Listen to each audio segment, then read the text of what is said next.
clock on the wall? Oh, it's 12:02. 12 what? 12:02. 12:02? What was our deal? 12:02. I see. Okay, I'm just joking. What is this? Okay. I didn't want this. Anyway. Okay.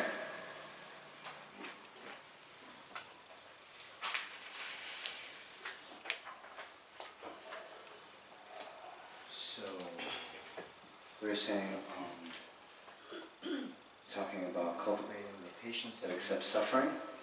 Okay? So the first thing is to understand that, put the blame on the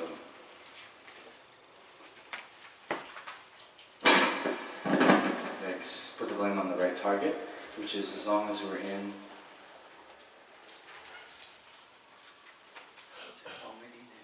No, it's okay. It was not. Otherwise, you just put in a new battery, and you shouldn't just last 2 hours. Come on. So it was the wireless. Okay. So putting the blame on the right thing, which means the fact that we're suffering is fundamentally, at the end of the day, it's because we're still in samsara. Yeah? As long as we're in samsara, we're going to experience one kind of suffering situation or another. So now, 12 CD, okay? Stanza 12 CD. Then, without suffering, there is no renunciation, therefore mind you should stand firm. Okay? So this is reflecting on the benefits of meditating on suffering. Okay? So this strategy is then to also change the way that we relate to suffering. So instead of thinking of suffering as something 100% bad and therefore something to be avoided, to also meditate that, well, even that depends on our own mind. Okay? So, one, without suffering there's no renunciation. So remember, we were saying the other day, the significance in the Buddha's first teaching of the Four Noble Truths, the truth of suffering. Why is that? Because until we see the suffering or the drawbacks of the nature of this unenlightened way of living in samsara, we won't desire liberation. You understand? Okay. Therefore, mind, you should stand firm. Okay. So, 13. If some ascetics and the people of Karnataka endure the pain of cuts and burns for no reason, then for the sake of liberation, why have I no courage?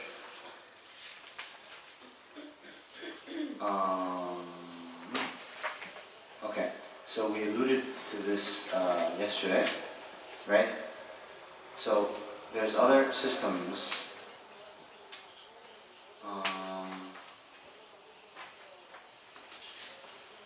where they purposefully undergo these type of austerities and inflict suffering on themselves, believing that that is a way to liberation. Okay? But actually that's a wrong and mistaken view. You understand?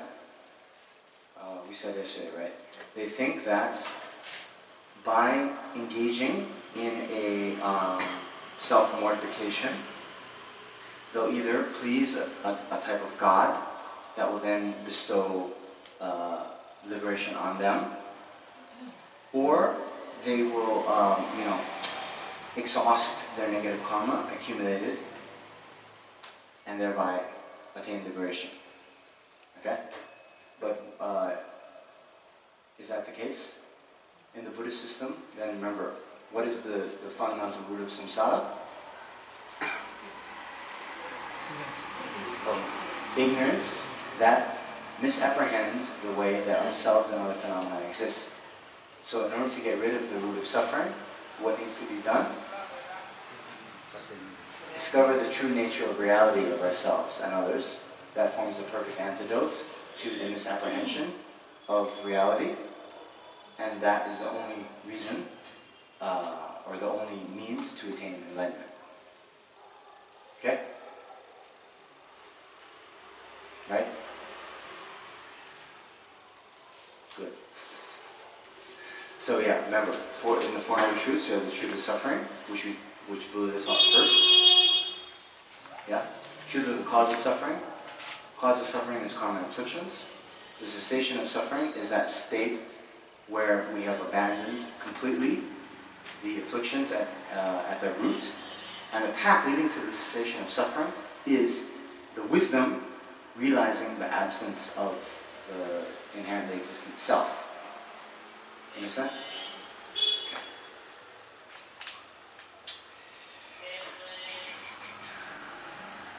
So, what Shantideva is making the point here is these other people, okay, with a wrong and distorted view about the causes and drivers of suffering, they yet are willing to take on and experience these various sufferings that don't lead to liberation. Okay? So if they're able to do that for actually no real great purpose, then we, who are trying to attain enlightenment for the benefit of all sentient beings, then of course we should be able to willingly experience suffering. Yes? Okay. So next, reflecting on the fact that if one is familiar with such attitudes, they are not difficult to implement. Okay? So then, that has, again, the extensive explanation. Point 1. Establishing that if one has familiarized oneself with such attitudes, they are easily applied. Which is here, stanza 14. There is nothing whatsoever that is not made easier through acquaintance. So through becoming acquainted with small harms, I shall learn to patiently accept greater harms. Okay? So we were saying this yesterday, right? With any kind of skill that we're trying to adopt, at the beginning it's very difficult, but through familiarization over a long period of time, it becomes easier and easier, and then at the end, we will be able to, have the patience of Buddha. Were you raising your hand? Yeah. So here it also does it apply to the wrong skills, bad skills? Well, okay.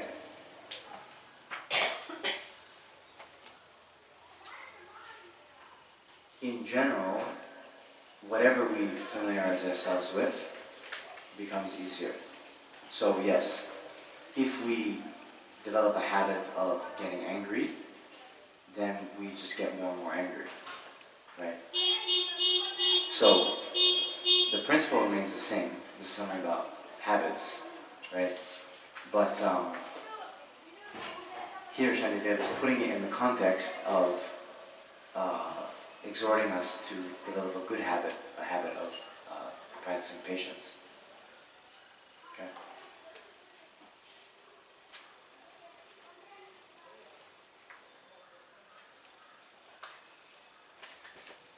Okay? Alright. So next, establishing that by means of an analogy. Okay? Who has not seen this to be so, with trifling sufferings such as the bite of snakes and insects, and feelings of hunger and thirst, and with such minor things as rashes? Understand? So,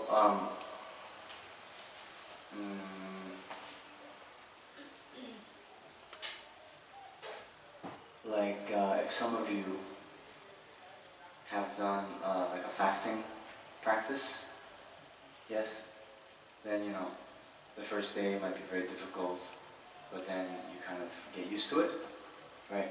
So Shantideva is just establishing this in experiences that we have had, we have seen. Okay? So 16. The object towards which one is patient. I should not be impatient with heat and cold, wind and rain, sickness, bondage, and beatings. For if I am, the harm they will cause me will increase. Okay? So here, again, I think the point is, what he was saying earlier, if there's nothing you can do about it, you know, why be upset? Okay? So, when we're in a situation where, let's say, it's hot, and you know, there's no AC or whatever, right? If we accept the situation, of course, the suffering of heat will still be there. But if we don't accept the situation, and then we'll keep complaining, oh, it's hot, then not only do we have the physical suffering of the heat, but we have the mental suffering of complaining about the heat. Which, by the way, doesn't make it get cooler, right? Yes?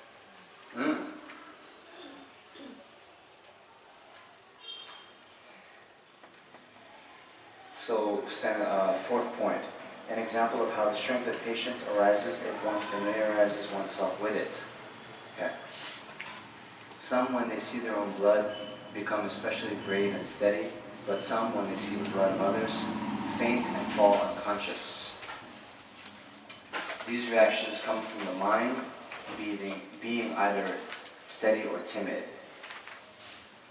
Okay?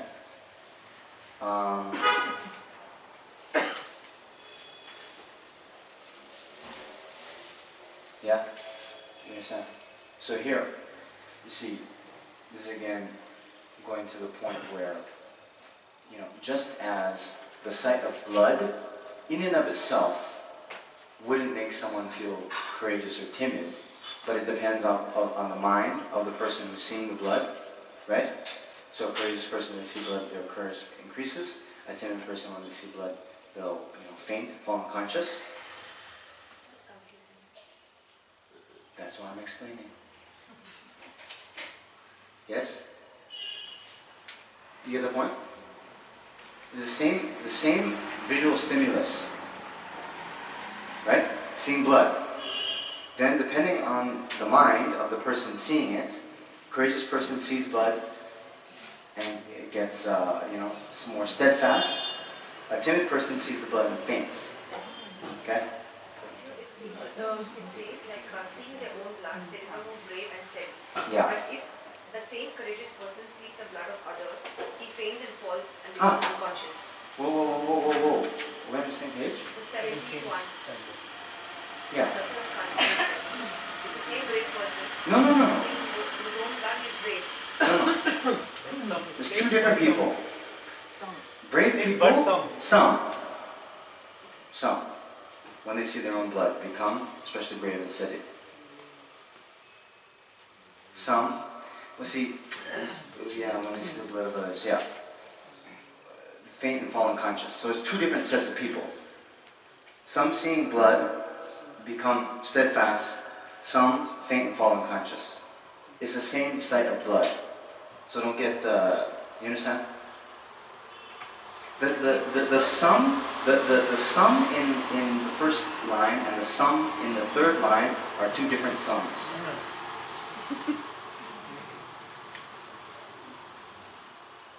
But it was But confusing others, because of others, it's mentioned.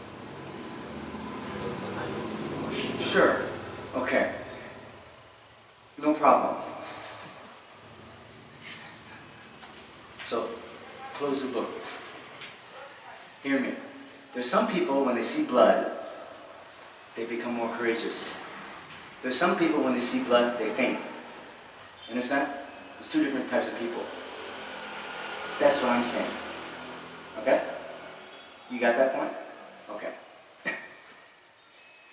So the point is, the sight of blood, in and of itself, does not make someone courageous or steady. It depends on the mind of the person perceiving the blood. Did you get that point? Great. Okay?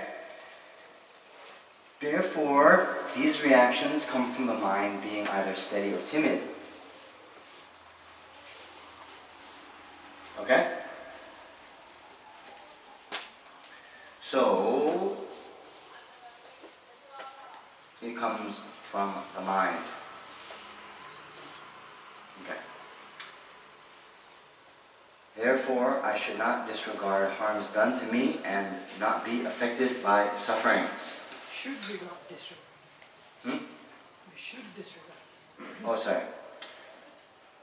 Therefore, I should disregard harms caused to me and not be affected by suffering. Okay, this is the summary or the synopsis. Even when the wise are suffering, their minds remain very lucid and undefiled. Okay? So now, for the benefits of making effort in abandoning the afflictions,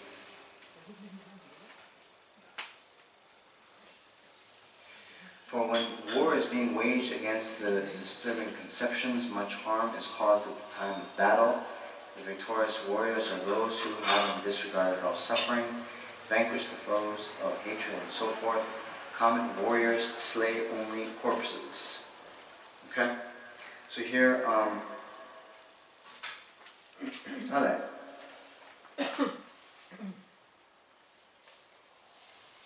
yeah, basically it's talking about the benefits of striving to abandon the afflictions, which here we have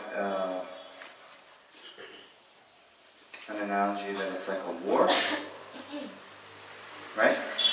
So when we go into battle against the afflictions, right, then it's something very meaningful, very heroic, right? But the ordinary warriors, slay only corpses means, well, the enemies, right, the people, that's not a big, that big of an accomplishment, okay? So,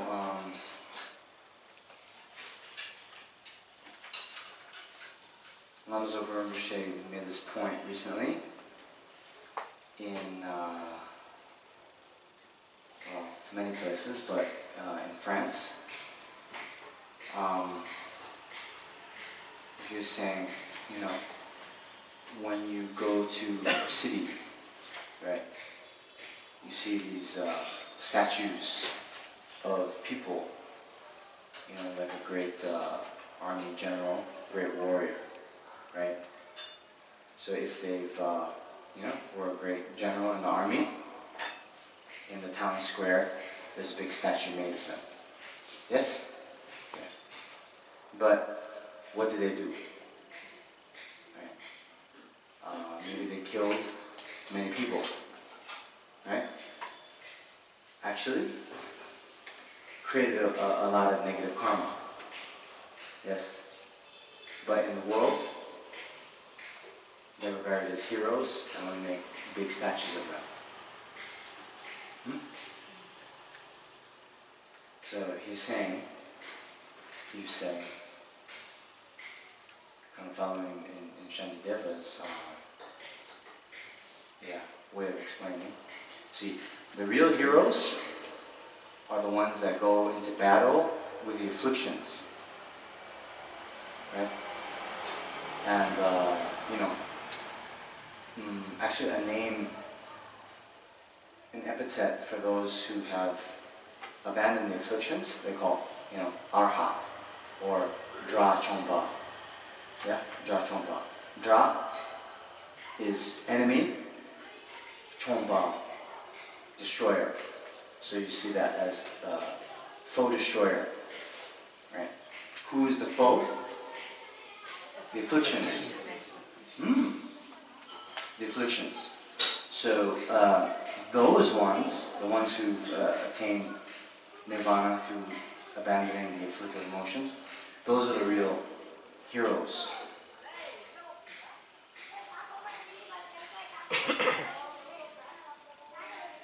So just interestingly, you guys, you interested? Okay. In the Tibetan commentaries, you'll see that over and over again. For the etymology of Drachompa, sorry, the etymology of Arhat. Okay, Arhat they gloss as Drachompa, means full destroyer, destroyer of the afflictions. But there's one commentary, Haribhadra's Tunsel, the clear meaning commentary, which is a commentary on what text, Shanti? Fundamental wisdom of the middle way. Haribhadra. Oh, Abhisaman Kala. Thank you. Did you hear me? When No, you answered the first time? Huh? I wasn't dreaming. I only heard clear words. Thank you for your honesty.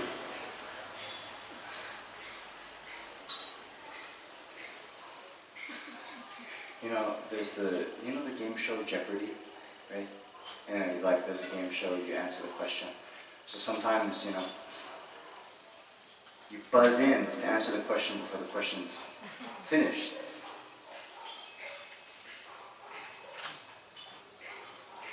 Okay. So yes, in that commentary, it's like actually Arihant, okay? Which is also, and my pronunciation might be bad, but it also can be glossed as one who is suitable to be worshipped. Arihant. Yeah? Okay? So they're saying that word Arhat can also be, Arihant. So that is one who is suitable to be worshipped, as well as the full destroyer.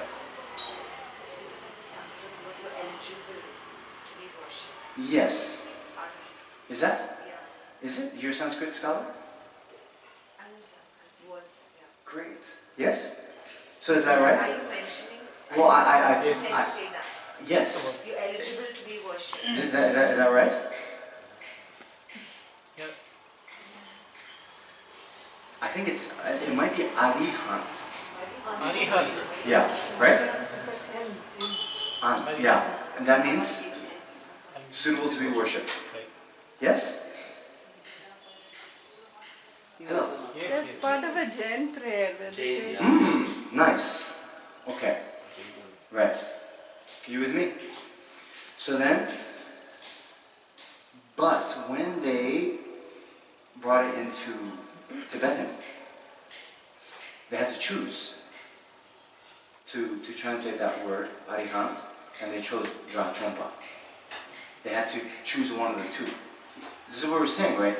One, when they translate from language to language, you lose those other connections.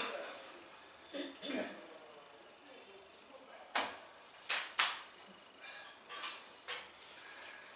All right, but here, the point is, you'll see that more in the Tibetan text. That what that means is the destroyer of the afflictions. Okay. All right. All these pages are falling out. Okay. Allez. So, Namjong Rinpoche, he was saying in France, very, very nice. He's saying the real heroes are the ones who, go into battle with the afflictions. And so he's actually putting this in context of the ordained Sangha. Means those who are ordained. It's like the explicit ones who are trying to go in battle with the afflictions. So sometimes, and this is not just for ordained Sangha, for all of us, our own practice is like a war. You understand? Very difficult sometimes. And sometimes, when the afflictions are very strong, we just have to do our best to survive. You know, not go for a victory. You know, let's just survive. Hello. Yeah. Hi. Venerable, I have a question. How do we do that? I mean, somebody afflicts us with pain or, does some harm to us. I mean, how do we disregard the harm they do to us? I just want to understand. I mean, how do we train our mind to break away from the cycle of suffering? I just want to understand that. Thank you. That's what this whole text is about, actually. So we're going through those methods.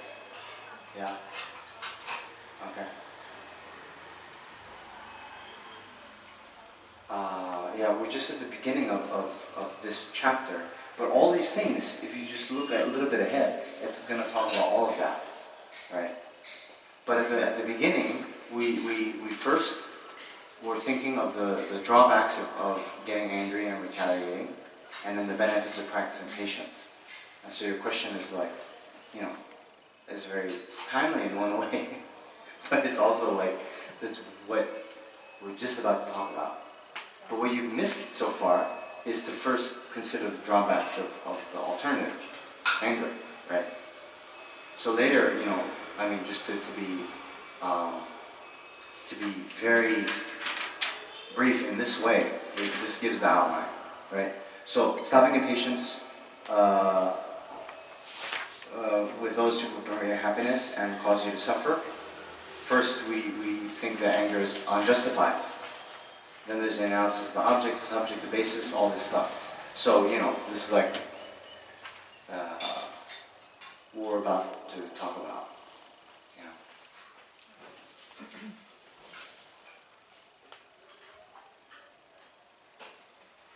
What was I saying? Okay. So it's like a war, and sometimes all we can do is just, try to survive. Right? So Rinpoche was saying, kind of joking but kind of true. He then went and he was asking the ordained Sangha how long they had been ordained. And then he was saying, Gendun had been, I think, ordained in like 1997. Right? So he was saying, we should build a big statue of him and put it in the town square. Yes, I got some laughs, but it's really, You mentioned that some afflictions cannot be faced by having a victory. It can be faced by survival. Can you give an example?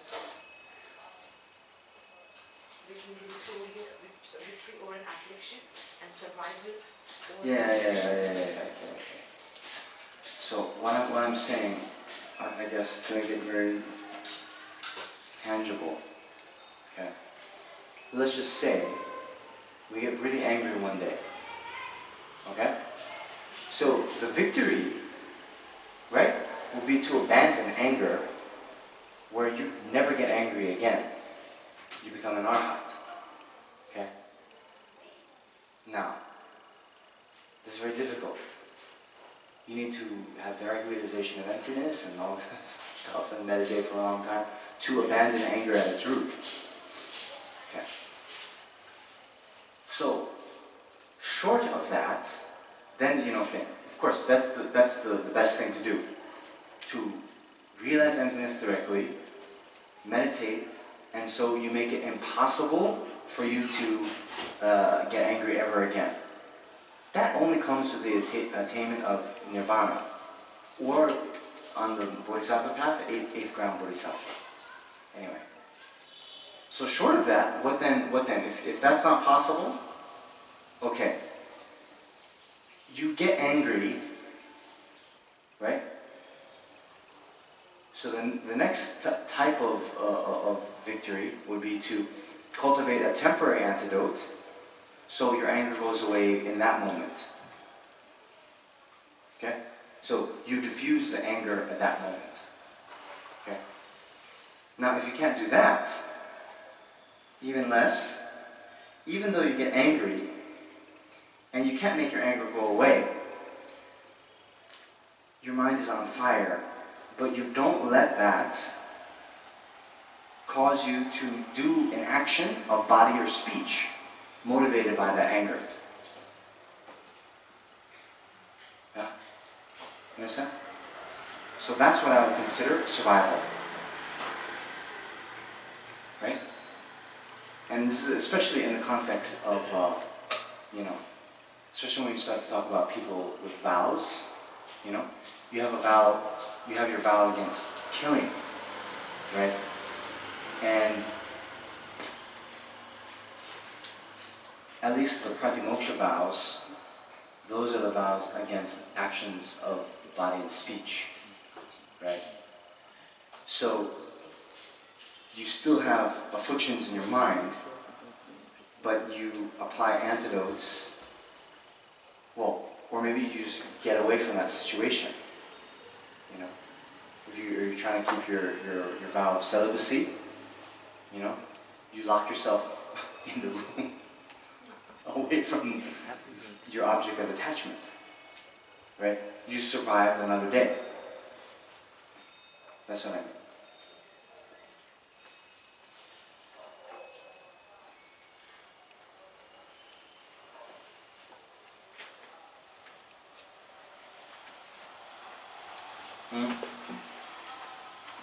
Where are we? Oh yeah. Okay. Stanza 21. Right?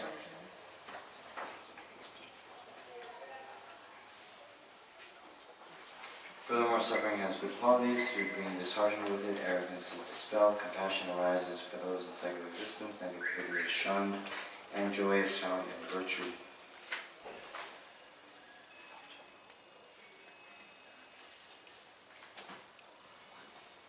So this is the extensive explanation on the benefits of meditating on suffering.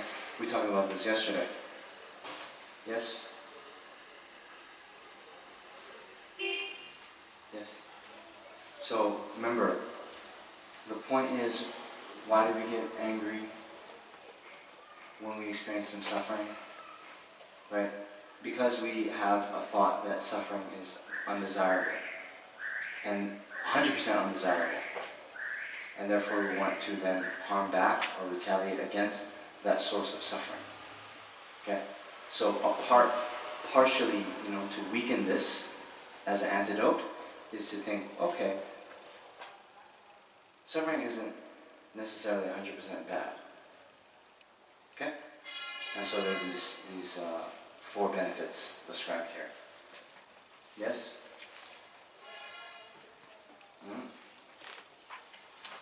Okay.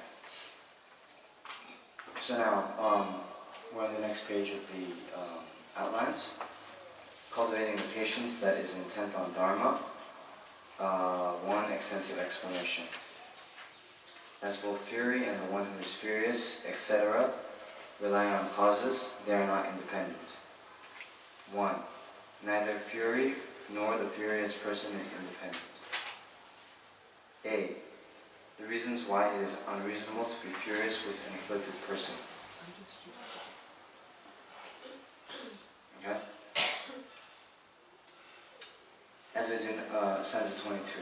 As I do not become angry with the sources of suffering such as jaundice, then why be angry with inanimate creatures? They too are provoked by conditions.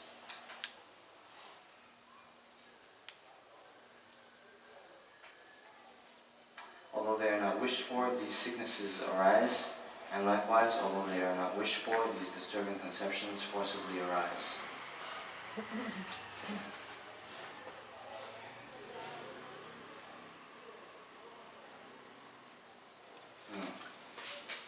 Okay.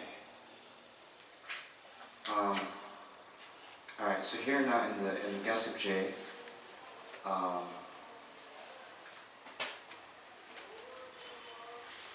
commentary. Okay, so mostly, right, we get angry with people, right, who are afflicted themselves, right, who have disturbing emotions themselves. Okay? Alright. So our mind thinks, oh, this other person who harms me, it's okay to get angry at them. Okay? So now we have to, now we're getting into the kind of, the real antidotes to the anger. Before we were talking just about trying to unravel the notion that suffering is 100% bad. Okay? So now our first thing we try to unravel is the thought that it is justified to get angry at someone who harms us. Okay? So how do we do that?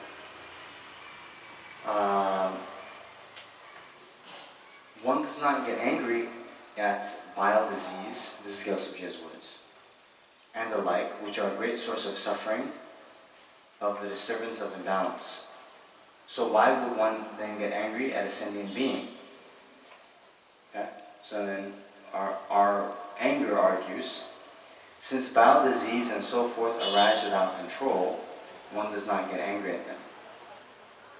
So Gyaltsabje then answers, then it follows that it is also unsuitable to get angry at the person, because afflicted beings are ordered around by the condition of their afflictions, and hence do not have independence of their actions.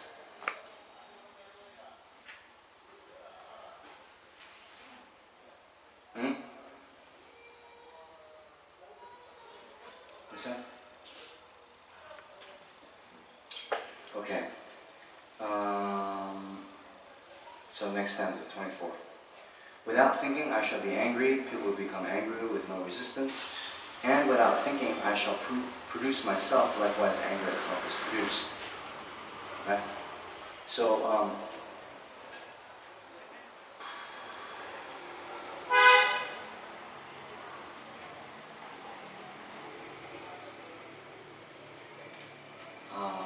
what is this like?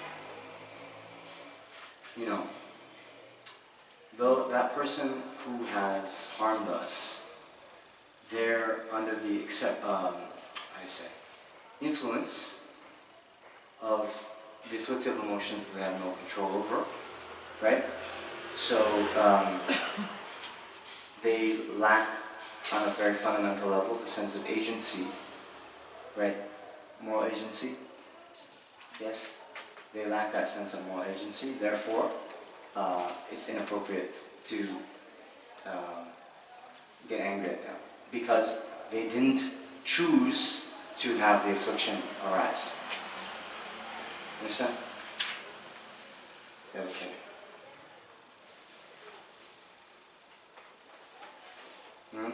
Stanza 25.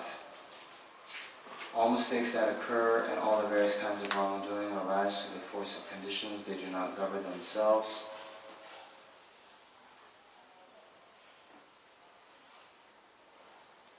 Okay? So, again, remember we were saying, when there is an actual situation, things are arising due to so many different causes and conditions, right? But our anger wants to pinpoint and single out the one that we want to get angry at, and then kind of destroy or retaliate, right?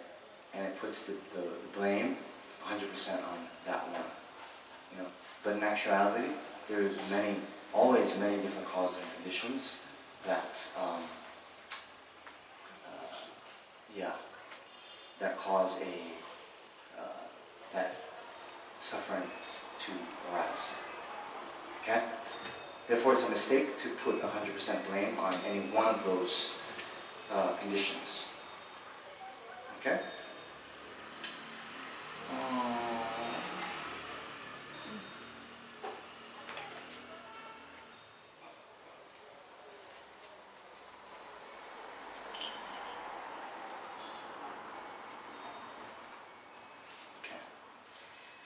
These conditions that assemble together have no intention to produce anything, and neither does their product have the intention to be produced.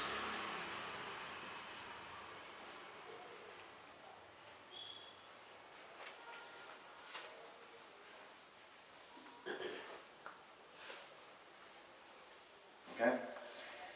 Yikes. Okay, so now we get into refuting the existence of independent causes. Okay? So here we're getting into philosophical view of the Samkhya school. Any Samkhya scholars here? Okay. I'm laughing because we're actually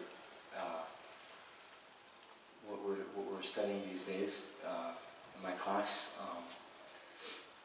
We're studying the Samkhya view on production from the self. Anyway, might get into that later. Okay, so refuting the principle generates independent expressions. Yikes. Okay. That which is asserted as a primal substance and that which is imputed as the self, since they are unproduced, do not arise after having purposefully thought, I shall arise in order to harm them.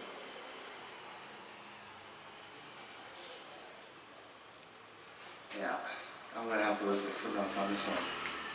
Okay.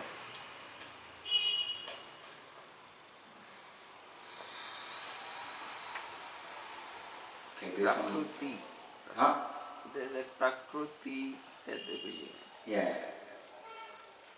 Okay. So, Ravi? Huh?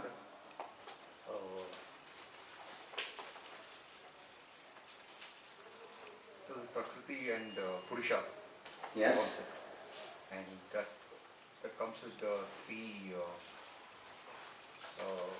tattvas, this we call that as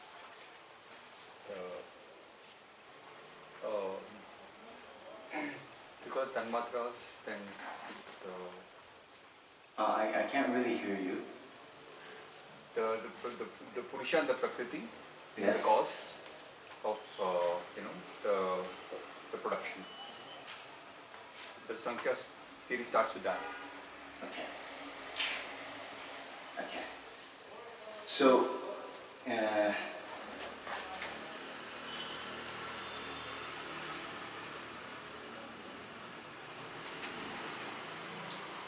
okay. Without getting into it too much, okay. These things, according to the Buddhist school, they don't exist. Okay? There's no primal substance, and the self is not just the expressions of it. Okay? So, there's always a little bit of a puzzle, because, when we go through these texts, we're refuting a philosophical viewpoint that actually no one in the class holds. You with me? Right? So then to really understand all this stuff and get into it, it's like, for what? I mean, right? You wouldn't believe in the primal substance. There's no kind of, we call it a lenke.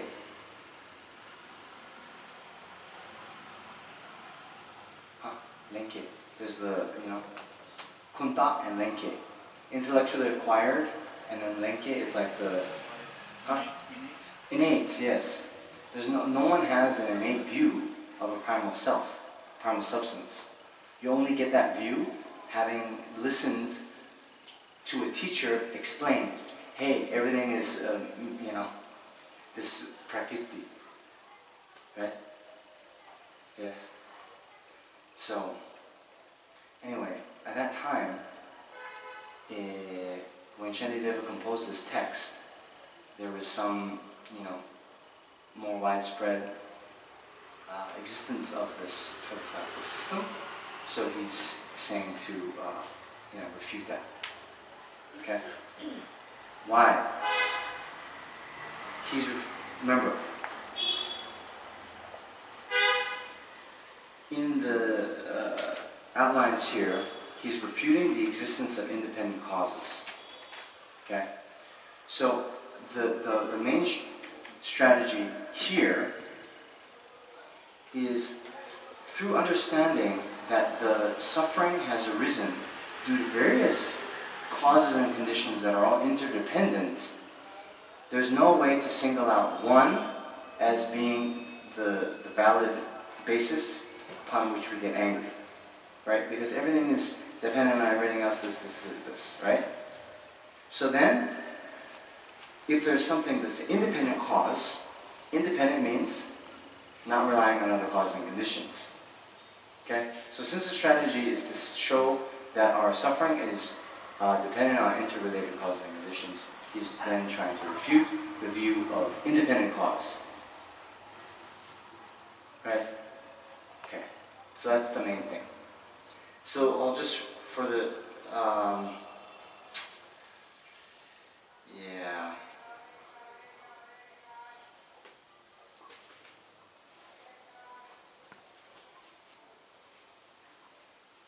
Maybe that's enough to say. I mean, Yosef J, he gives some syllogisms here.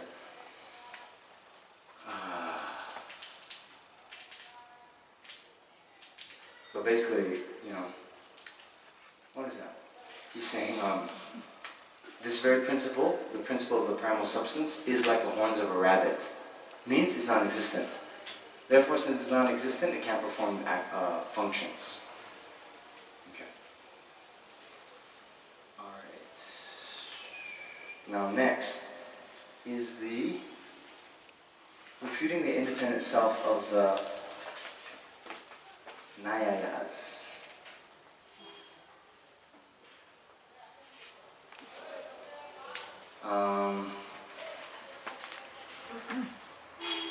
Yeah.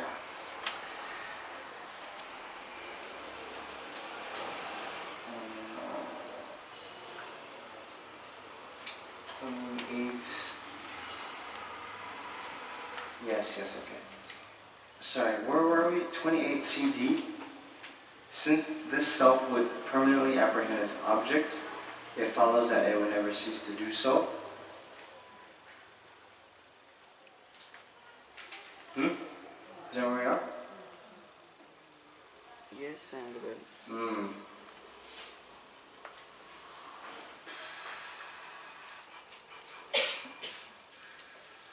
Okay, well, actually, let's just breeze through these. Okay? What do you think? Furthermore, if the self were permanent, it would clearly be devoid of action like space. So even if it met with other conditions, how could its unchanging nature be affected? Even if when acted upon by other conditions it remains as before, then what could actions do to it? Thus, if I say that this condition acts upon a permanent self, how could the two ever be causally related?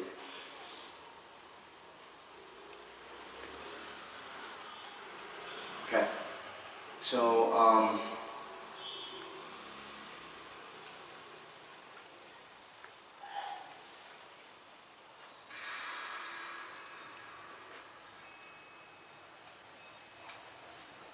here it says the Nayayika assert a self that has form and is a permanent functionality, and they say it creates harm. Okay? However, it is very clear that if such a self is a permanent functionality, then, similar to non-compounding space, it cannot produce a result. We need more coffee. Okay. So, yes. Again, I'll just say a little bit about it because, well, alright. In general, in the Buddhist kind of cosmology, there's existent phenomena, and existent phenomena are divided into what we call permanent phenomena and impermanent phenomena, right? So sometimes people have the kind of wrong, mistaken view, because there's a big emphasis on impermanence in Buddhism, that they then think, oh, everything is impermanent in Buddhism. That's not true. Okay. There are permanent things. So what impermanent means is momentary change. Yeah? Changing moment by moment. Okay?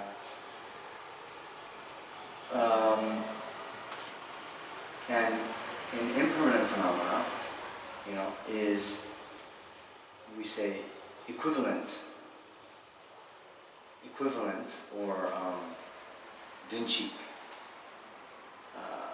with functioning thing. Okay, so equivalent, what that means, logically equivalent means, now I need something stronger than coffee. It holds the 8 doors of pervasion. Okay? So the 8 doors of pervasion, if we have A and B, okay? If those two things are logically equivalent, it means if something is A, it's necessarily B. If something is B, it's necessarily A. If something is not A, it's necessarily not B. If something is not B, it's necessarily not A. If A exists, then B exists. If A does not exist, then B does not exist. If B does not exist, A does not exist. And if A does not exist, then B does not exist. 8 doors. You saw those? Right? You had the two phenomena. Okay? Right. So what does that mean? Let's switch out then A and B for impermanent thing and a functioning thing. That is that which is able to perform a function. Those two are logically equivalent. So that means they would have to hold those 8 doors of pervasion. Yes?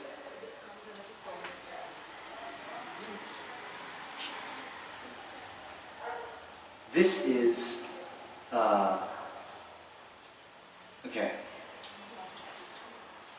We have existent phenomena which are divided into 2. Impermanent phenomena and permanent phenomena. Okay?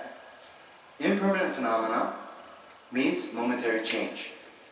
That which changes moment by moment. A permanent phenomena is something that exists but is not changing moment by moment. Okay. Now, impermanent phenomena is equivalent to that which is able to perform a function. Okay? So now, with that, this other school, the Nyayika school, holds that there's a permanent self that is able to perform function. But what do we say? Yes, that's impossible. Because if something is able to perform function, it's necessarily impermanent. Okay, so that is an internal contradiction to assert a permanent self which performs a function. Now, why is that? What is the reason why a permanent thing cannot perform a function? We can't just say, oh, because those two are equivalent. Okay? So it's like this, you see.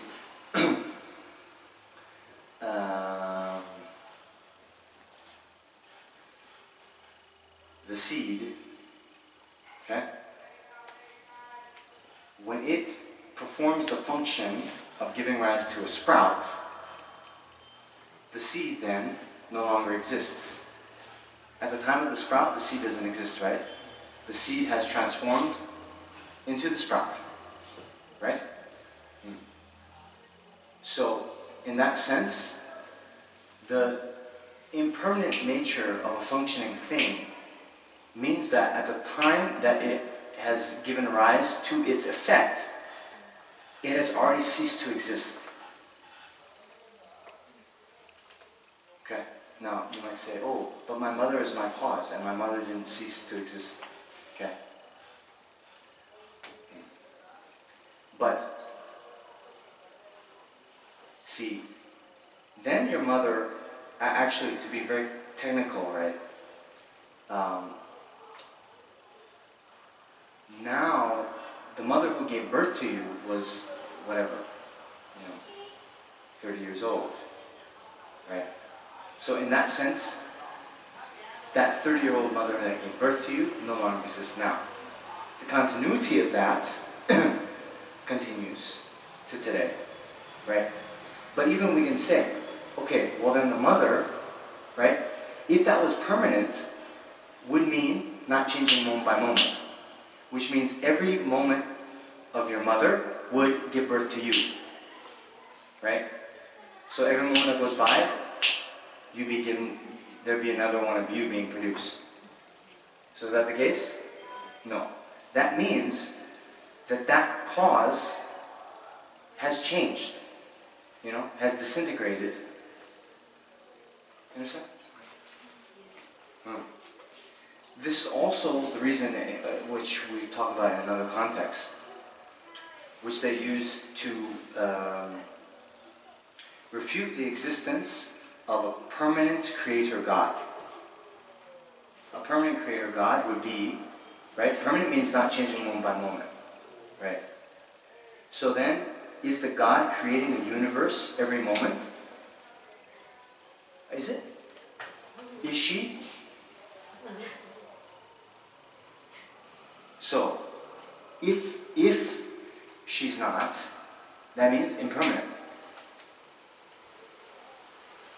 Or it means, if something was permanent, then it has necessarily no change. Any moment has to be exactly the same every moment. That means, if you're saying, okay, this permanent creator God, is it creating the universe in this moment? In this moment? No. That means at no moment could have created. If it's permanent. Right? Right? Or you say, yes, it is creating in this moment. That means in the last moment, there was no created. Yesterday, there was no universe that was created. That goes against our experience. Okay? You get my point? Anyway.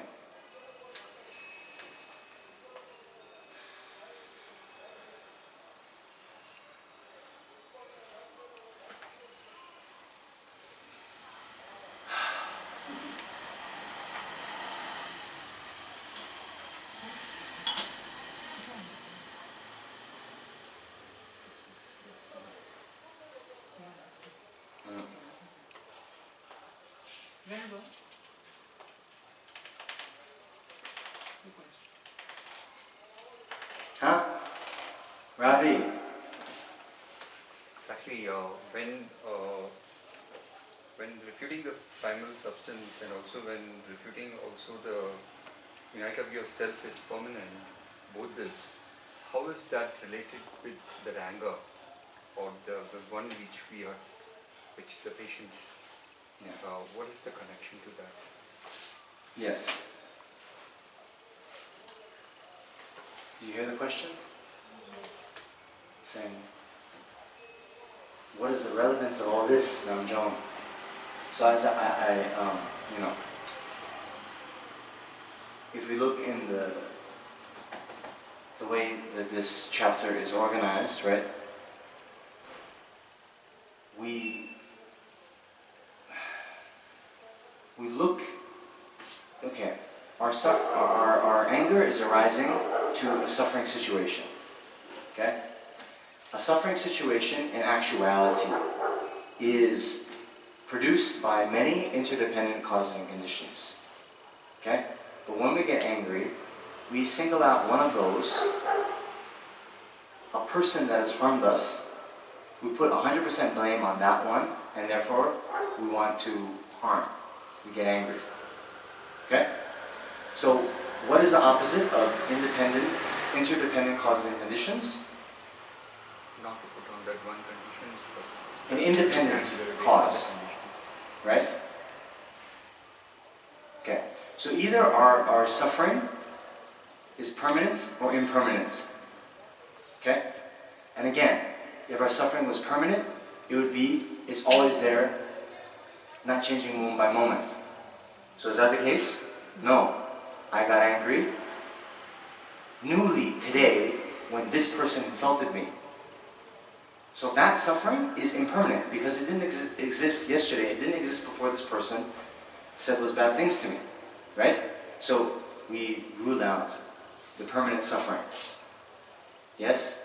So then, since the suffering is caused by causing conditions, it's either caused by a multiplicity of causing conditions, or, which are, interrelated with each other, or it's produced by one independent cause. So Shantideva is giving this menu, and he is refuting suffering that's produced by an independent cause. Okay? But what I said, right, is for us, it's maybe not so relevant because we don't need convincing on this point. Right? Nonetheless, since it's there, I said just a couple things about it. You understand? But there's this overall point of the permanent self not existing. That one is actually a little bit interesting to think about. It gets us one step towards the realization of selflessness. This thought of the Atman, right? Which again is only an intellectually acquired view of the self, right? This thought of the like eternal soul or whatever. That's permanent, singular. Rawanchen is like possessing independence. Okay.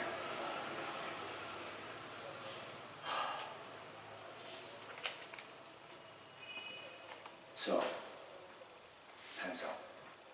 But, in the break, a few people asked me questions, so I want to answer those questions. And then if you have any other questions, other than these last 3 stanzas I went over, we can also talk about that. Okay? So we had a couple questions. The first question was about this concept of mindfulness, right? I'm talking about mindfulness a lot. What do I mean by mindfulness? Is that right? So even this word mindfulness has, again, different connotations, different meanings in different contexts. Okay? So, at the beginning, okay, mindfulness or sati, trempa, okay, in Tibetan.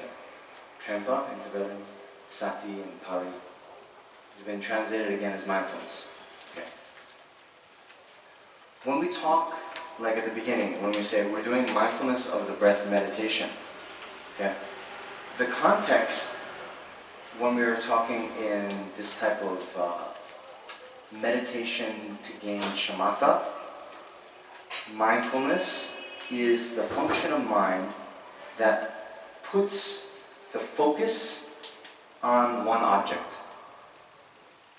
So when we say we're going to be mindful of the breath, we say that we are, hooking the factor of attention to the object of the breath. Okay? So that what that means is then, for the course of that meditation, we try to fix our awareness, our attention on the breath, without letting it waver off to something else. Okay? Alright.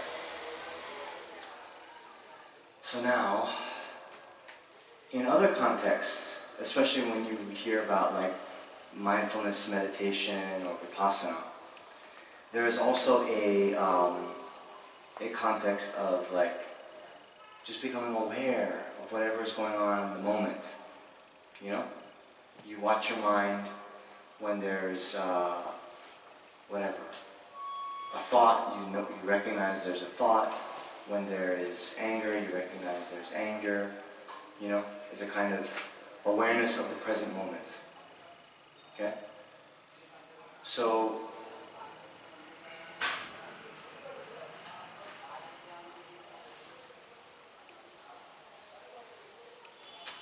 that use of the word mindfulness has become very popular in kind of Western context when they talk about mindfulness meditation.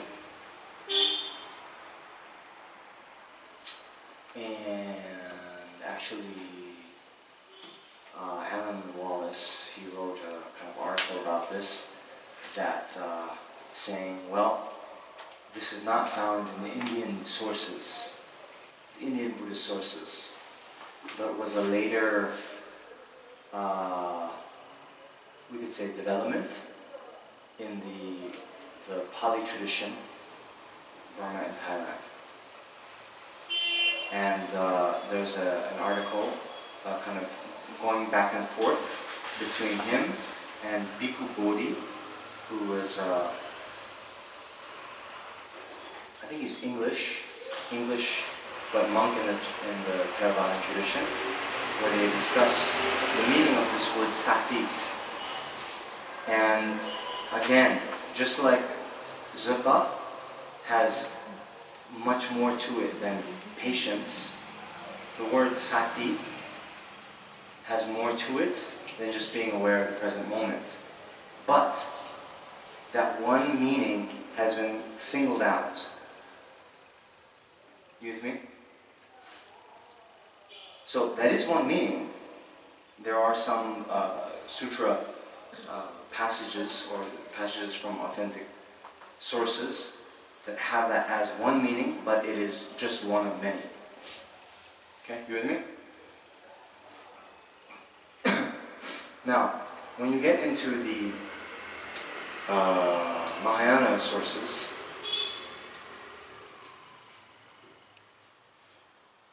sati, drenpa, right, as you Tibetan speakers know, is the same word we use for remembering, drenpa, you know. And so there, when they talk about the 4 foundations of mindfulness, right, so you would actually bring to mind again and again, right, remember the objects of the path, objects of meditation that you're trying to cultivate. So as an example, you're trying to recognize impermanence. Okay? So, again and again, you bring to mind impermanence. That's what mindfulness of impermanence would be. Or sometimes you see Lama Zopa Rinpoche, he'll talk about meditations to do in break time. So there's the mindfulness of all sentient beings have been your mother. Right? So, not only in the meditation session would you meditate on that, but in the break times, you keep bringing to mind again and again. It means you're remembering, you're mindful of whatever you're trying to cultivate in meditation. Be it the recognition of all sentient beings of your mother, emptiness, impermanence, something like this. You with me? Probably comes from smriti. Yes.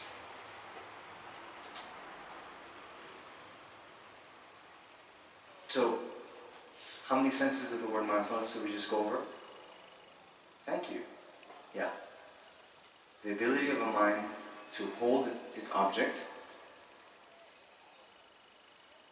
just kind of awareness of the present moment and whatever is happening, or an active remembrance of a particular object of meditation. Okay?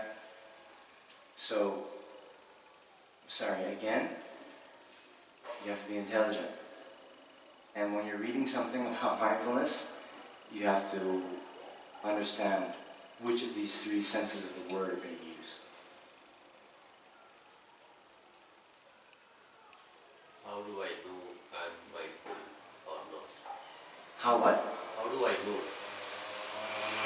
How do you know if you're mindful or not? You have to be mindful of whether you're mindful.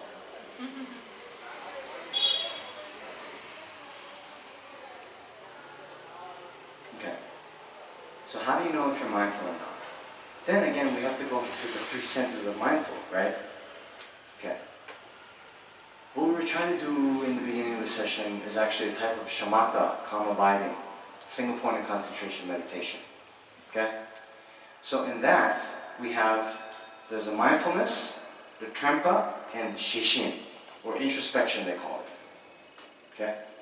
So when you have chosen as your object of meditation the breath, you put 85% of your attention on the breath, and then the other 15% of it, or about, you use one part of the mind to check an internal kind of quality control whether you're still focused on the breath or not. So that internal quality control will help you understand if you're still mindful of the breath. Right? Okay. Now, the second one, when you're just trying to do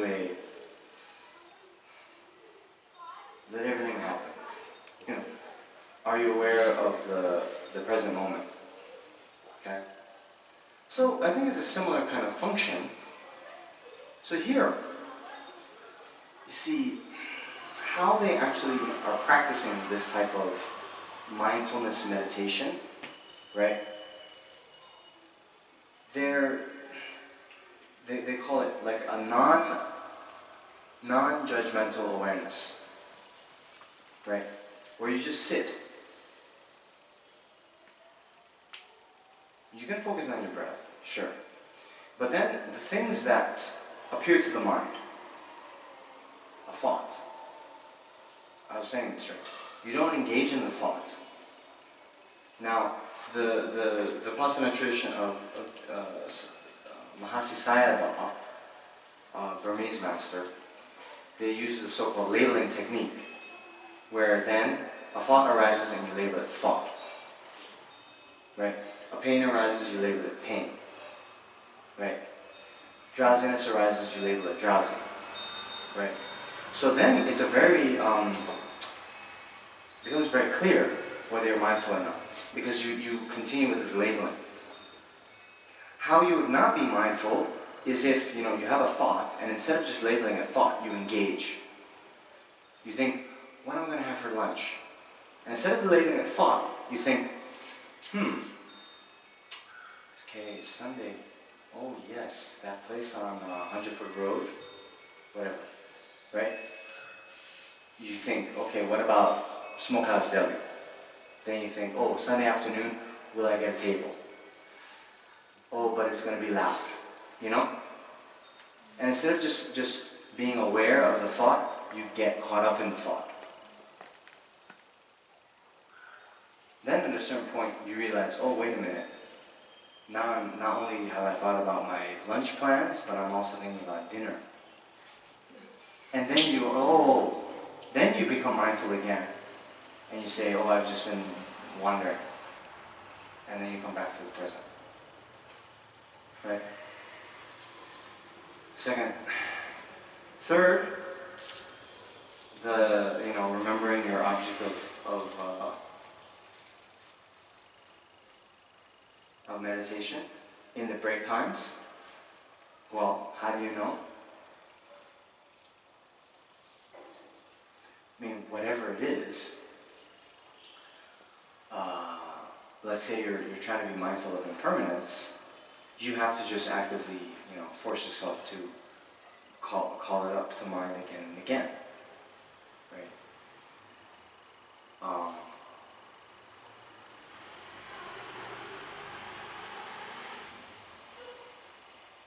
So that one you should know too. Of course, if you, as a kind of test, you also check yourself throughout the day.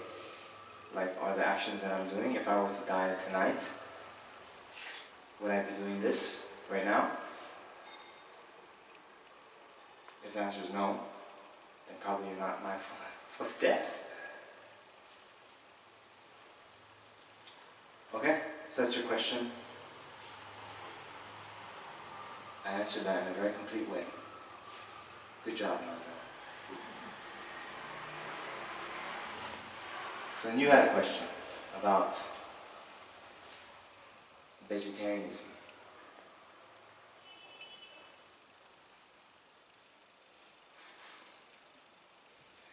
So you said, in general, so I'm not laughing at you, I'm just saying it's funny the way you asked this question. So in general, he's vegetarian. But he said, but there could be the case where I'm in some place, like Siberia, where veg food isn't available. So then what do I do? That's one question. And his other question was, so, I am vegetarian, but when I talk to my friends about it, they ask me, oh, why are you vegetarian? I say, oh, because I have compassion for living beings. And they say, well, even the trees, the plants, everything are living beings. So how can you eat them? Yes, those are your two questions? Yes. Do you live in Siberia? No, I just wanted to make the situation so Yes, that could be an easy one. Like I am locked up somewhere and I have been given only non-veg food. Yes. And I could. No, I know. Yeah. So of course,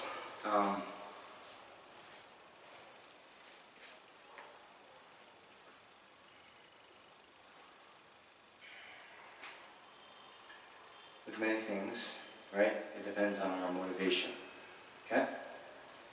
So, in general, right, you have a mind of compassion. You see that, there's a lot of suffering involved in the, production of meat, and so you want to minimize that. That's good, okay? So now, it should be noted, like even in Tibet, for example, they would eat meat, but they would eat like, a yak that has died of natural causes, right? Understand? So not intentionally killed for its, for its meat, for consumption. Okay? Okay. So, let's just say, as an example, you're in a position where there's only meat to be eaten. Okay? So I think you even asked, should I then not eat and starve myself? Right? So what do you think? Right now I am thinking like probably I will eat. Huh. Why? Because I'm not. I am taking wisdom with patience. So I'm just considering both the factors. And I have to leave if I have to spread peace. So that's why I would eat it eventually I would eat it. But I have a confession right now about animals. I cannot eat them, but can I give up if my compassion for animals goes to like beyond the level of this? Can I give up that time and die? Yeah. Okay, so what do you guys think of that? I think that's a pretty reasonable answer, right? So remember, you have this precious human rebirth, okay? So why do you need to eat food at all? Huh? Not because it tastes good, but to sustain yourself. Why do you need to sustain yourself? Why do you need to live? So you can fulfill the purpose of your life, which is to traverse the path to enlightenment. Right? Okay. That's good. So don't starve yourself Because if you starve yourself and die, you won't be able to practice Dharma anymore. Okay? Alright. So now, even if, I mean, there's a whole thing there's all this stuff about the suitability of monks eating meat or not. It's kind of interesting to just contemplate. You know, the monastic way of life from the time of Buddha was that the monks would go with their alms bowl and receive alms food from the community, right?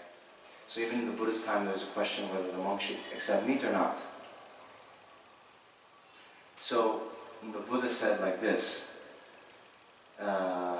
see, in that day and age, the families, the communities, whatever they're cooking for themselves, they would see the monk walk by and they would say, hey, wait a minute, you know? And then they would give what they themselves, that family was eating. Okay? So the Buddha said, for that situation, it's better that the monk accept whatever is given to allow the family the opportunity to create merit of generosity. But the monk cannot accept the meat that was killed for their consumption explicitly. You understand? Okay. So now, and I'm going to be honest in my way of thinking. See, now we fast forward, yeah, and I'll say, many Tibetans, monks, they will eat meat. And they say, oh, it's because that you know, those momos in the restaurant, the animal wasn't killed for me. Thinking, you know, the person killing it would say, okay, I'm killing this for Namjong. But since that isn't identified, they say, oh no, it wasn't killed for me in particular. Right? But again, to my way of thinking, it was killed for the person that's consuming it, right? So it doesn't matter whether the person killing it is thinking Namjong. They're thinking, there is someone who's going to pay money for this. That person, I'm killing it for. So that they don't need to say my name. I don't think that's, you know, for me. You know? And if you think of it the other way, if everyone tomorrow or today became vegetarian and never ate meat anymore, within a few days, all the butcher shops would close up. Right? So, when you think in that way, I don't think, personally, it's defensible to say. And besides, you know, you're going to a restaurant and you're ordering it, which is very different from it getting, you know, dropped in your bowl. Yes?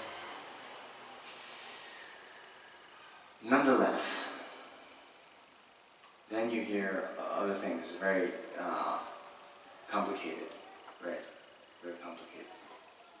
Because they have some people, they're living with people who are eating non-veg and they're on a rotation of cooking, right?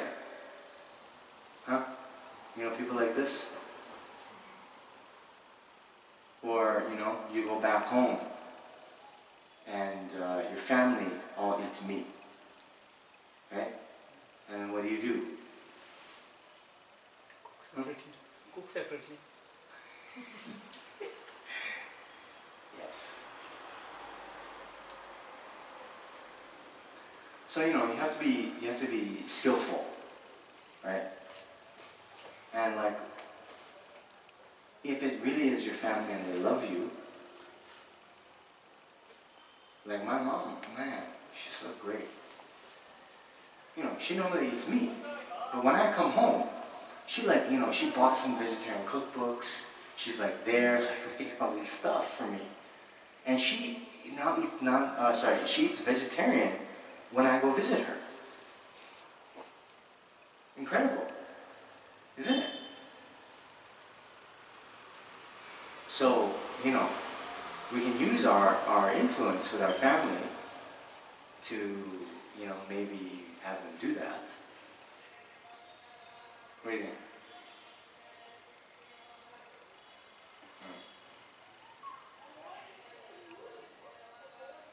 But of course, you know, you have to be skillful. And you can't be, you know, very holier than thou, you know, in judging them about it. You know. But I think more and more, you know, there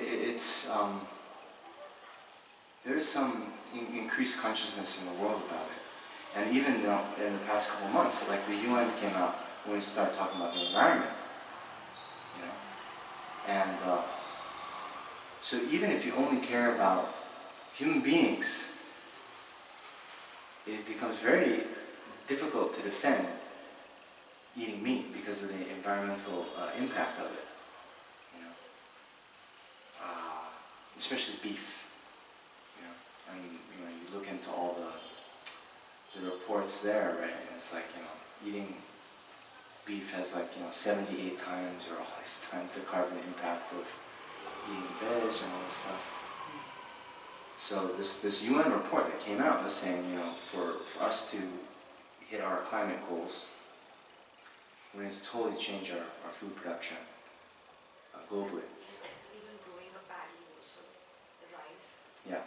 it introduces a lot of methane into the environment. Yes. So, of course, you know.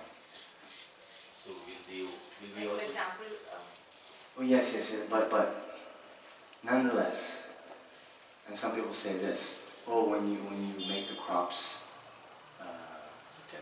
you also kill a lot of bugs. But those cows eating the grass, they're eating the bugs in the grass anyway. So the point is, right? In samsara, sometimes there's no perfect solution. Of course, there's the yogis who do chunen, you know, and they just don't eat anything. They like go in the sun and like, right? But until we're there, we have to eat. So given the choices, we have to do something that's going to minimize, you know. So even, you know, they've done the research. So even amongst meat, there's a different carbon impact. Beef versus mutton versus chicken versus fish versus this, right? Because it takes more further fuel to cook one burger, I guess. Well, so... And lesser for other... So it's kind of bigger the animal, that consumption can be spread across a number of people. Smaller like animal, you're killing one life and so less. Well, yes. So anyway, we're over time. What I'm saying is, these are things to think about and care about, right? So we try to minimize the harm that we do to others. So then, with your motivation of compassion, you also need the wisdom. So I invite you to read all those reports and then you see. Okay, but I have something to add to it. It's a way of production of the meat which is problematic. It's not... See, now what's happening in the Indian context is people are being attacked for eating beef. And there are a lot of cow vigilantes which go hunting for people, open their house, you know, invite their houses and killing, which is another problem. Okay? So here, what you are mentioning is an industrial way of producing cow meat. yes. What is the... I'm a farmer, I have cows, I have ox, and it becomes old. So what do I do? So these are the very issues which we have to understand. Because I don't think that placing it black and white that eating is bad and eating vegetarian is good. I don't think that's... cutting the plants also, Yeah. it has cells. It also has sense. Okay, now this is the next question. Yeah. And you have microbes inside your body. Okay. So the next thing is, when we talk about sentient beings, means beings with a mind. So the other thing is, in the Buddhist philosophical or cosmological context, plants, trees are not sentient beings. So sorry, but this is just how it is. I think for the environmental impact of eating beef, Yeah. I think not only the way of production, but the rate of consumption also actually has an impact. Okay. Where, America especially, US especially has very high consumption of beef. They almost eat, for lunch or dinner every day, which is not actually happens in India mostly. Yes, yes. So, okay, a few months ago we had the whole weekend on the Buddhist approach to the climate crisis, and I didn't see many of you here then. Where were you? Huh? And we went through all this stuff. But yes, it's right.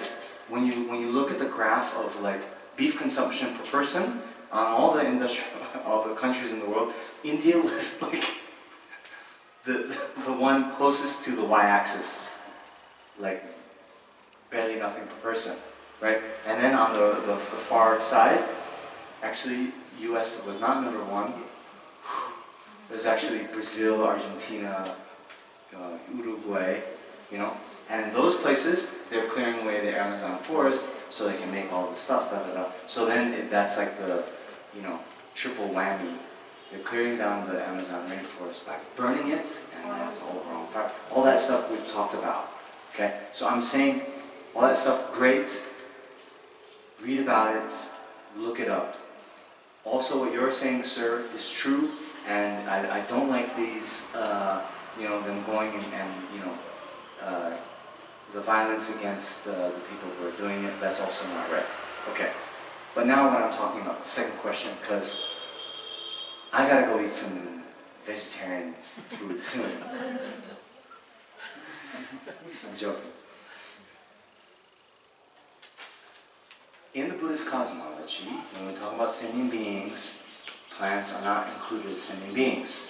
Now, let's also not get, throw the baby out with the bathwater and then say, then we don't care, it doesn't matter, we can cut down the trees, burn the forest, all this stuff. Okay? But, yeah.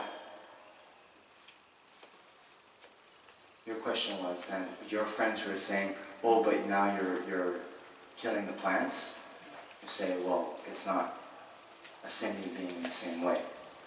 Now, of course, when you go in the harvesting and all this stuff and the machines and all that processing, yes, some animals are killed.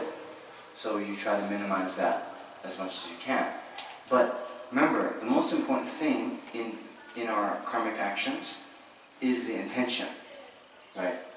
And so when you're doing the harvest, you try to, as much as possible, and it's difficult because we're in samsara, but think, even if you're there cutting the grass, think, I don't want to kill any of the bugs, but I have to, cut this, right? And then you do, and then the karmic impact is less because the motivation isn't there. You understand? Just one thing. Suppose I said the same thing to my friend, like plants as not sentient beings, so yeah. I am doing that. But still the person is in his mood, like he cannot be with my thoughts. Okay, he's not agreeing what I am saying. He wants to eat non-veg all the time. So I just want to minimize this as much as possible. So can I force that person to be compassionate about animal, or how would I make him agree to at least just try to minimize pain? Or can I just leave it, okay, I'm okay with what you are doing? Means what is my part of making others to minimize the cause of harm?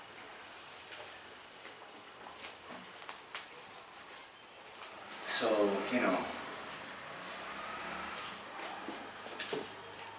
it is important to realize, to mention, that, fundamentally on our level of the path,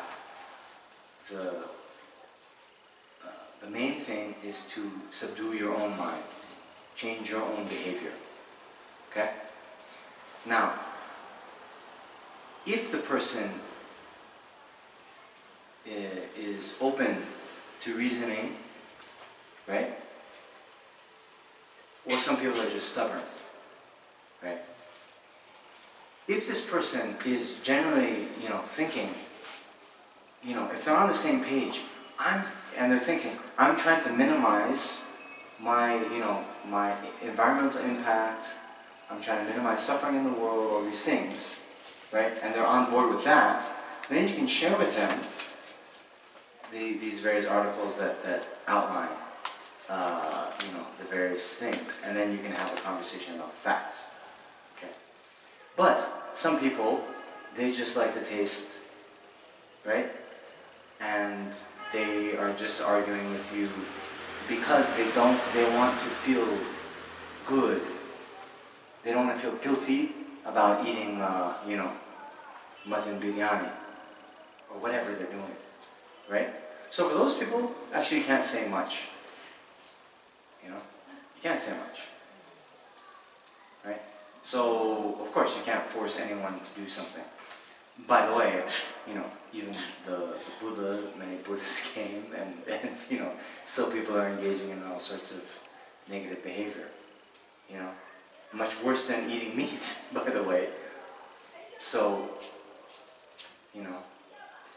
do what you can. Okay. Then we have one question about ordination. How do you become ordained? So how you become ordained is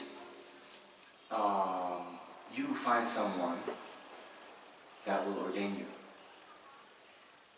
You participate in a ceremony and then you're ordained.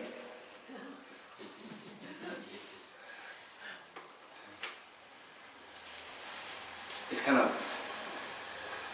saying a little bit as a joke, but fundamentally that's it. In the Buddha's time, he would just say, Bhikkhu, come here.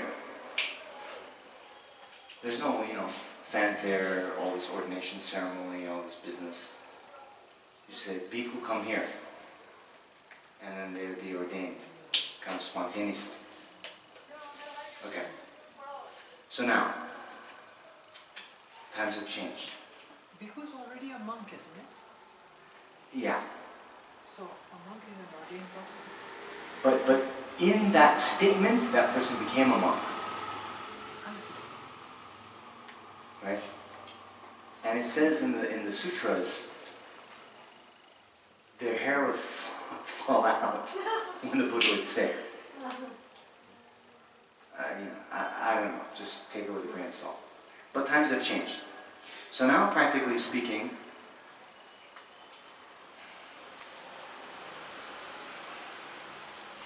how do you become ordained? The mind that you need to have for ordination is at least a mind of renunciation, right? Which desires for liberation. So the monk's vows are pratimoksha vows, the vows of individual liberation. So you need to have at least a contrived sense of desiring liberation from samsara. For that to happen, you need to understand the drawbacks of samsara. For that to happen, you need to study well, especially the Four Noble Truths. The truth of suffering, the truth of the cause of suffering. Okay? Now, I'll say this. In practice, okay, in the 70s, I think, there's a lot of Westerners that came over to India, they met the Dalai Lama, they got very, enamored with Buddhism, and they thought, this is it. So they ordained.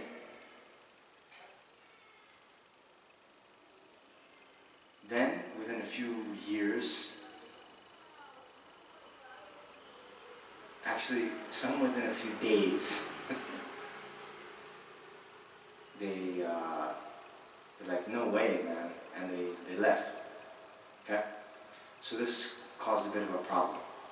One, because there are some people that didn't want to do it, actually, or they fizzled out, but they went back to the West. They said, hey, I'm ordained by the Dalai Lama, but their conduct was, you know, non-monastic. Okay?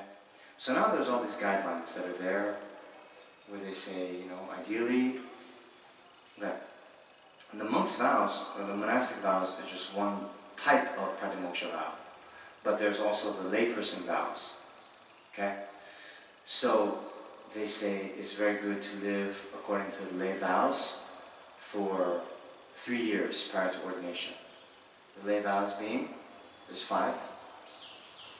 Not to kill, not to steal, not to commit sexual misconduct, not to lie, and not to consume intoxicants. Okay? So those are there for lay people, and one can kind of practice how it is living with the vows, just in general.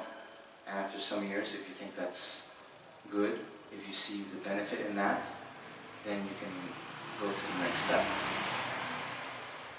But the kind of basis for taking any type of vow is to have refuge in the 3 jewels. And so the causes of taking refuge are 2.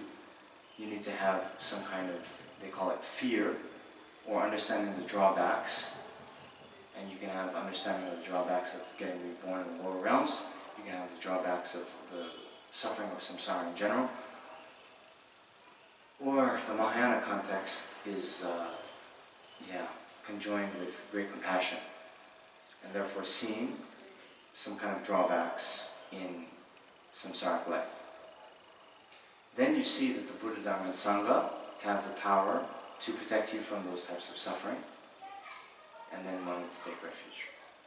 So to understand that the 3 jewels, the Buddha, Dharma, and Sangha, have the power to protect you from suffering, then you need to understand again the Four Noble Truths well.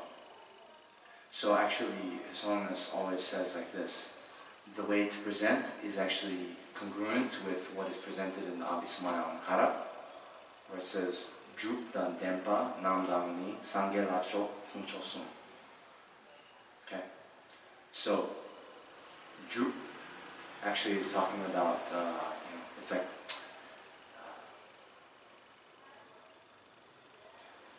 practice, accomplishment. But in that context, it's talking about the 2 truths: conventional reality and ultimate reality. Drupdan Dempa. Dempa is the Four Noble Truths. Drupdan Dempa Namdani. Sangye Latso, like the Buddha and so forth. Kunchoksum, the 3 rare sublime ones, the 3 jewels. So His Holiness is saying that's actually a very brilliant way to introduce the Dharma. First, you start off by understanding the 2 truths, the conventional and ultimate reality, and then the confusion of the conventional reality means cause and effect, karma, that causes rebirth in the lower realms. Confusion about the ultimate reality causes rebirth in samsara. So then that brings you into the Four Noble Truths, where you see the true suffering and true cause of suffering. Then when you see, the 2 last of the Four Noble Truths, truth of cessation and truth of the path leading to cessation of suffering, okay? One who has attained the truth of the cessation of suffering is either an Arhat or a Buddha. One who has attained the truth of the path leading to the cessation of suffering is a member of the Arya Sangha. So then you see that the 3 jewels, the last 2 of the Four Noble Truths is the Dharma jewel. Hello? You understand? Then the one that has truth of the path and truth of cessation in their continuum is the Gendun, the Sangha jewel. And the Buddha, of course, is the one who's completely gone beyond all that. Right? So therefore, His Holiness says in his prayer to the 17 Nalanda Pandits, by understanding the basis of the 2 truths, through understanding, through the four truths, how beings either enter or get free of samsara, may an uncontrived kind of faith in the three jewels arise in my heart, and thus I hold the victory banner of liberation.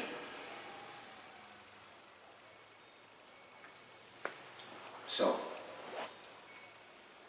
do that.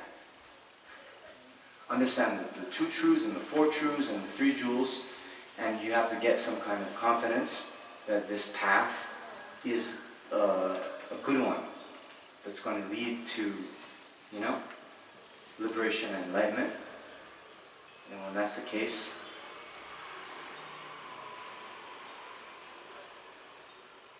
you can find someone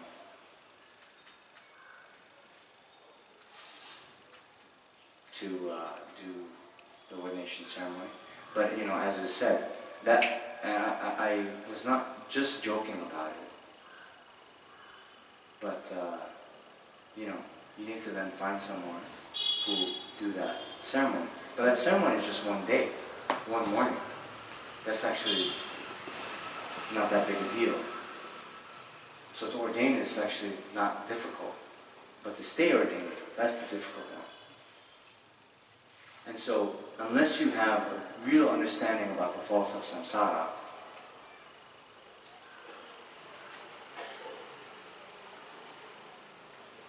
then, you know, it'll be like the honeymoon period. It's really nice, you know. When you're first ordained, you have so much energy. It's really nice, you know. People start calling you venerable. You have new clothes, it feels cool. But after a while, obstacles come. And then, you know, this is actually very similar to what Shantideva is saying, right? You then get to a point where you don't put the blame on the right thing, right? You're suffering. Then you think, oh no, I'm suffering. Why? Oh, because I have all these rules. I have to live in the monastery. You know, I can't go out drinking with my friends anymore.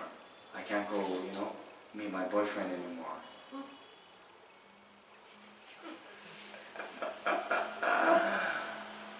Rather than putting the blame on the real thing, which is samsara. Then as long as you're, you know, you put the blame on the wrong thing, you blame your ordination for your suffering. And then you abandon what is actually the foundation for your liberation. You understand? So,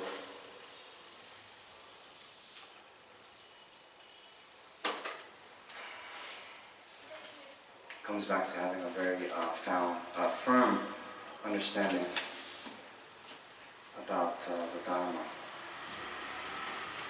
Okay?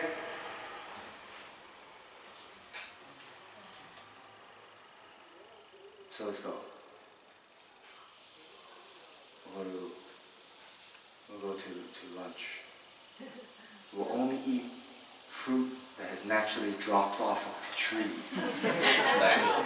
Huh? In Bangalore. In Bangalore.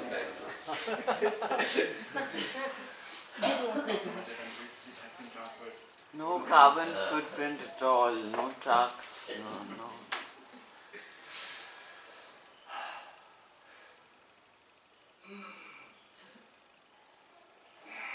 Oh, I should say this though. It's important. Someone left. I wanted her to hear this. At the very least too, because sometimes, you know, you might be there. You might be there and have no choice. Okay? But you should recite at least the Medicine Buddha mantra, and blow on the meat. Blow, even, you know, you might see some bones in the street, you can blow on the bones. That mantra is very powerful. And if you recite that mantra and then blow on the meat, it can help to purify the negative karma of the animal.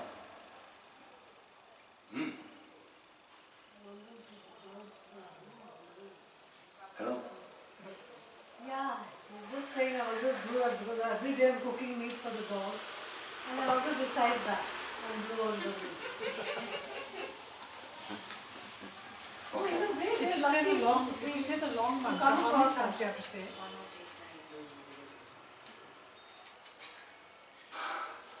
The sky's the limit. No, I mean, in practical terms, before your meal. You do 3 times. 3 times? Yeah. So this is also a very, very powerful mantra. Oh, by the way, I have more gifts for you for staying the whole time. The people who left early don't get. And the people who came late also didn't get the other gift. But, we can do that too. When we walk, even on the streets, we see dogs. We're saying mantra for them to hear, give them imprints. So medicine Buddha mantra is awesome, very beneficial. But anything you know, Om Mani Padme Hum, the original and the best, right? Unbelievable. I mean, of course, they also say the Milarepa mantra is very good for blessing meat, but I don't know it. It's there in the prayer book. I don't know it by memory. Okay? Alright. So speaking of mantras, could you hand that back to me? As I mentioned before, I was doing a Marie Kondo exercise. Yes?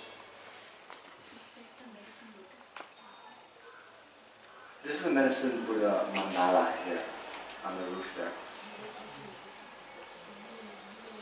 So, in part of my, drive to become more minimalist, I'm also trying to give away many of my possessions. Now, as a monk, somehow people gave me all sorts of malas. And so when I went through my malas, I had over 30 malas. Can you imagine? Can you imagine? It's been embarrassing. So now I have some here. So first, I'm actually going to prioritize. Does anyone not have a mala? Okay. So the people who don't have a mala, you can come up here first. And you have your choice. Okay, hold on. Elaine.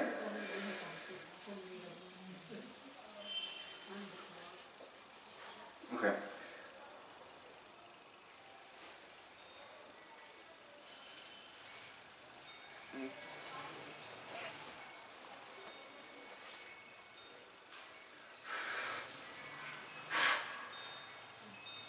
You need a duster anywhere?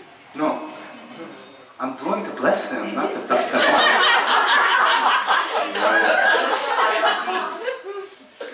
Okay. So anyway, this is not that nice a knot, but we can do something about that later. Okay? This one I'm actually, I was thinking to give this to one particular person, so sorry about that. There's also these wrist malas. Ale.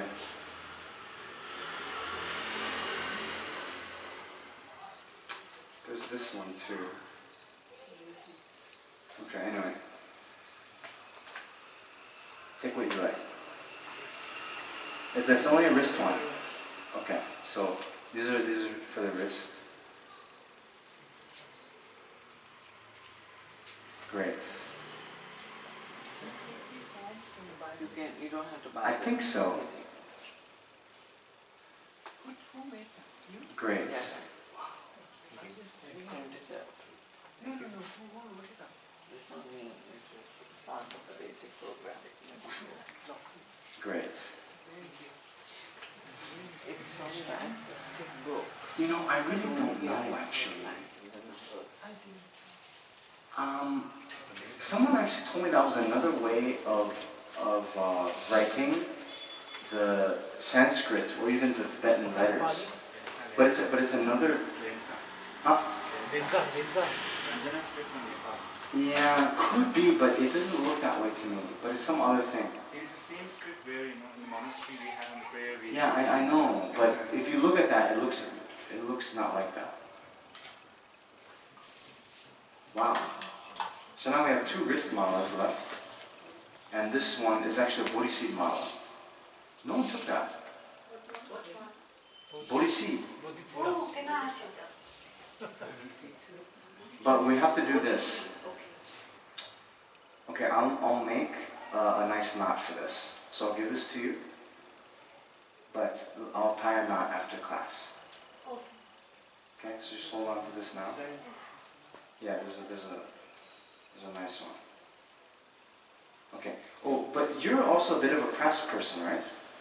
I'm going to give you this as well. This is another mala you have to kind of restring. But you're into that kind of craft stuff, right? Yeah, what? You're into crafts, like Yeah. making beads and all this stuff. You take that. You can make a mala out of that too. Oh. She's an artist. Right? I mean, come on. You wear that. Is that a skirt? Is that pants? Bell bottoms? I mean, come on. You look at those pants, you know she's an artist. Delhi. I love Delhi clothes. Okay? So we have 2 more wrist malas. We can give that after. Oh. So, you, sir? Ooh, sorry. And there's one more mala bag. Nice. Marie Kondo would be happy. You guys know Marie Kondo, right? The life-changing magic of tidying up. And Ravi, this is for you. Ravi's doing me a big favor. No, I'll give it to you later. These 2, we'll just leave somewhere. Okay, so let's dedicate the merit. So due to the merit that we've accumulated in our time here together, may all sending beings, vast of space, quickly be free from all their suffering and attain the peerless happiness of full enlightenment and abide in that enlightened state forever. Then may all of the spiritual teachers showing the complete path to enlightenment, particularly Holiness the Dalai Lama, Lamas of Rinpoche, have all their life obstacles removed and continue to lead us and guide us until samsara ends. And may all of our actions be only most pleasing to their minds, and may we be able to fulfill all their holy wishes immediately. Then may all of the suffering until samsara is over, may all the suffering of war, terrorist attacks, all the climate crises, instantly be pacified, and may there be no more undesirable things from now until samsara ends in any of the worlds in the universe. And then may this mind of Bodhicitta that has not yet arisen, arise and grow, has arisen, not diminish, but increase more and more. And then may all those who desire to become ordained have all the right conditions to do so. And may all the ordained Sangha also be able to live in their vows purely and become, great holders of the teachings and quickly attain enlightenment. Okay? Oh, and for CKSL and all the Dharma centers in the world, have all their activities increase, receive all the necessary conditions, and may anyone who comes to this place, hears about this place, studies here, watches one of our YouTube videos,